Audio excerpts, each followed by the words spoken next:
The streets are ours. You're on Afternoons on ABC Radio Canberra with Paula Kruger. Now, when I say Brussels sprouts, what's your reaction? Brussels sprouts, do you go, or do you go, Well, for those who are feeling a bit, the good news is that you may be able to blame your genes for that particular response.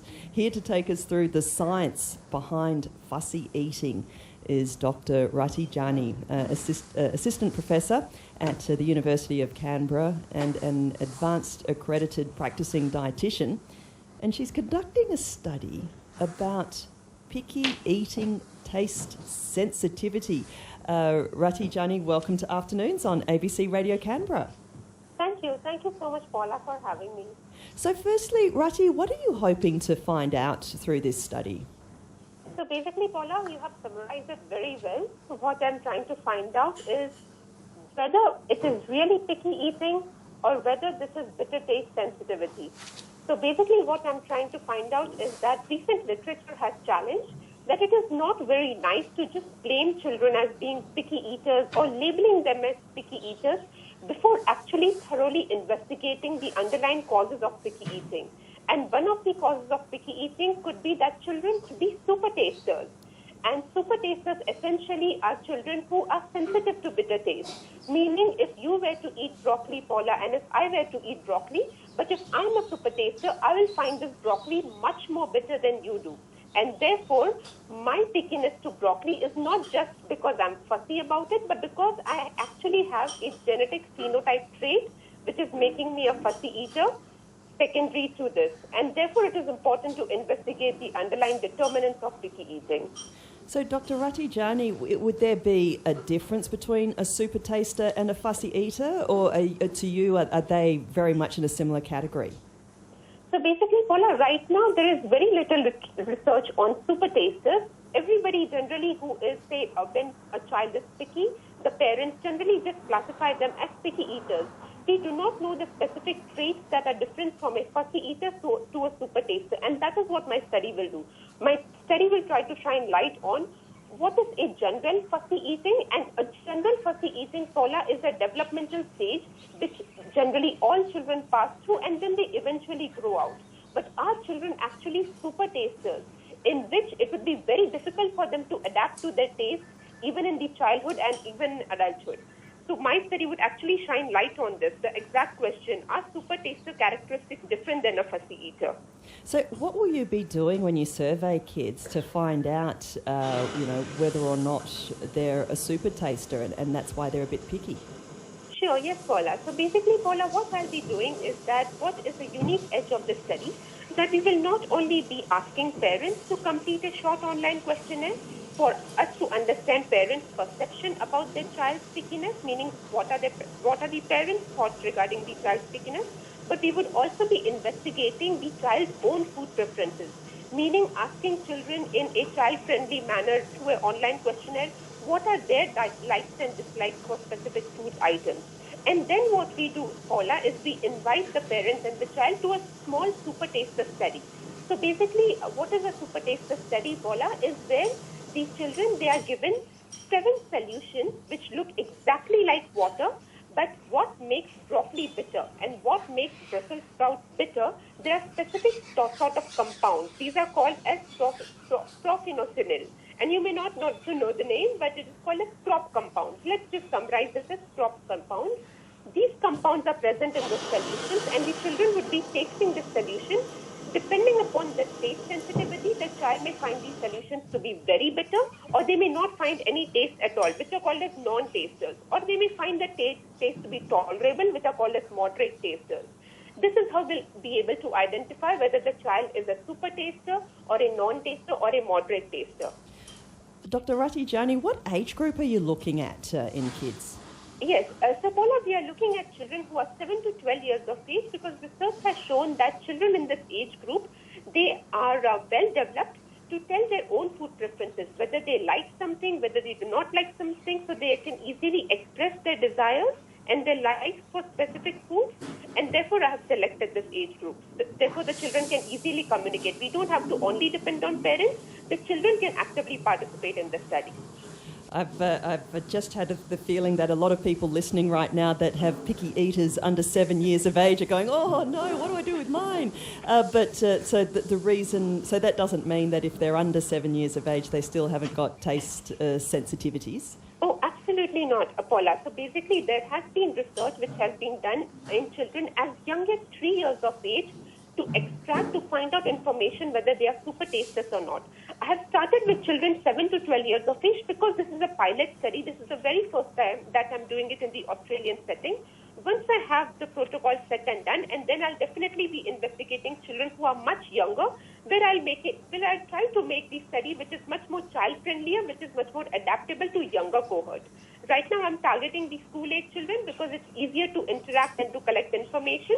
But I'll definitely not be ignoring our younger children. That's my second stage of research. You're on Afternoons on ABC Radio Canberra, and we're hearing about the science behind fussy eating with Dr. Rati Jani, who is Assistant Professor at the University of Canberra and an advanced accredited practicing dietitian. So are you looking for volunteers at the moment, Dr. Rati Jani? Oh, yes, absolutely. So basically, Paula, what parents have to do and what children have to do, they just have to complete a short online questionnaire in the first instance, and they can email me and they can complete the questionnaire. So I would love to have volunteers participate in this study because I'm very passionate about this field, Paula. I have been working in the area of picky eating and children's behavior since the last 10 years. And now I have started realizing that it is not right to just simply say label child as a picky eater, what the literature says.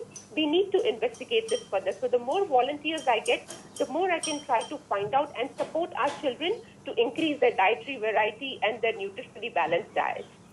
And so if someone's listening now and they'd like to get involved, what's the best way of registering their interest? It would be best for them to send me a quick email, Paula. Okay. Yes. So what's the email address? I'll make sure I give it at the end of our conversation as well. Sure, no worries. Yes, so my email is, Paula, it is my first name, which is Rati, R-A-T-I, and then it is a dot, a period, and then J-A-N-I, at canberra.edu.au. At canberra.edu.au, and that's just a way of registering their interest.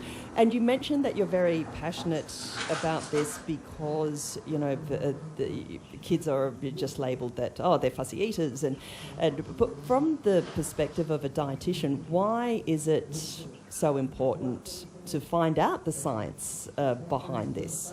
Sure, Paula. So sure, I'll just share a quick little personal story with you, Paula, that as a child, I was a fussy eater, and my mother knows the pain of feeding me. And what is interesting, Paula, that when I did the super taster study on myself to find out whether I'm a super taster or not, and surprised, yes, I am a super taster. So no wonder I found it difficult to eat the broccoli and the Brussels sprouts that my mother was trying to force feed me as a child. But basically, Paula, why is this important? As a dietitian, of course, I realize why this is important, but this is also for our listeners, is that in Australia, we only have 1 in 17 children who are actually meeting the dietary guidelines for consuming the 5 fruits and 2 veggies. So basically, Paula, a lot of children, what they do, unfortunately, because they are picky eaters, they miss out on a lot of nutrients. And studies have shown that picky eating is associated with micronutrient deficiencies such as iron, zinc. Picky eating is also associated with both ends of the weight spectrum, Paula, which is the child being at underweight, meaning having limited dietary intake and variety, but the child also being at risk of overweight. Picky eating can also be associated with overweight because you may limit the healthy food intake such as fruit and veggies, but this may be compensated with eating a lot of junk food or fast food. And therefore, this can, in the long run, lead to chronic health disorders, which we are all not happy about: obesity, diabetes, metabolic syndrome, so on and so forth. And therefore, it is very important to have the foundation right, which is the childhood years, where we are teaching the children to learn to like healthy food. And Paula, what is interesting is that we all have a genetic liking for sweet taste, and therefore the innate ability to love breast milk right from infancy. But what is difficult is, as an evolutionary instinct, we were never meant to like bitter tasting food, Paula, which is interesting. Why? Because from an evolutionary point of view, what was interesting is that why we did not like bitter taste, because we wanted to avoid toxic plants and chemicals. This is an evolutionary instinct. And therefore, as human beings, we have to learn to like eating healthy foods, particularly bitter tasting fruits and veggies and sour fruits. So, Dr. Ratijani, does the taste sensitivity stay with you into adulthood as well? Oh, it's very interesting, Paula, that taste sensitivity actually it changes. It changes with a lot of factors. For example, I have read studies where I've seen that with acculturation, meaning when you have migrants who are settling into a different country and then they are exposed to a various type of diet, probably say a westernized diet, their taste sensitivity changes. Even from childhood to adulthood, taste sensitivity changes. But there are not many longitudinal studies to show us how and why. And therefore, this is my pioneer step to investigate both the links, which is the environmental causes of picky eating and the genetics, so that I can make sense of the entire package, environment and genetics, which is nature and nurture together. Wow, it's very interesting. But what I also want to know is you know, when you found out that when you tested yourself and it showed that you had taste sensitivity, what happened when you went back to your mum? Did you go, look, Mum, it was because of taste sensitivity? True. So I was telling my mum, you had to be much more patient with me. Because, Paula, what is interesting, what research has shown that on an average, when we have mums or parents, when they try to feed their children new foods, expose them to new foods, they would say often give up after 3 to 4 tries. Yes. What has been seen that even for a general fussy eater who's just going through a developmental stage, nothing new, even they would need as many as 15 exposures for them to acclimatize themselves to that new taste. So as you can see, even a general fussy eater may need this sort of an intervention, which is a guided intervention of 15 taste exposure, just to start accepting that new taste in the diet. So imagine, Paula, now when we have a super taster who's already having sensitivity to bitter taste, who finds, say in simple terms, bitter foods much more bitter than they originally are, they would need much more guided intervention. So we need to be a bit more patient with them. But yes, I was telling my mom, you had to be much more patient, and 3 to 4 tries were definitely not enough. There was a reason. Look, I think there's a lot of people who have been labelled fussy eaters who will be relieved hearing what you're saying today, Dr. Ratijani. Thank you so much for joining us on Afternoons. Oh, thank you. Thanks, Paula, for your time, and thank you for sharing my message. Yes, and best of luck with the study. Dr. Ratijani, Assistant Professor in Nutrition and Dietetics at the University of Canberra, and she's conducting a study about picky eating and taste sensitivity. How do you deal with the picky eaters in your life? This text on 0467 922 666 says, I always insisted that my children ate some of what they didn't like, even if it was a teaspoonful. Gradually it was increased until they ate everything, and if they didn't eat what was in front of them, they went hungry. I did learn which child would eat and adjusted their meals accordingly. They still got some of everything, unless it was something special. I wouldn't waste prawns on someone who didn't appreciate them. Surely not. And yes, for some of them, it takes a couple of years to come around to the idea of prawns. You're on Afternoons on ABC Radio Canberra with Paula Kruger, where we've been talking about whether or not it's a fussy eater or just someone with heightened taste sensitivity. Let me know if you've got some good advice around surviving fussy eaters. 0467 922 666.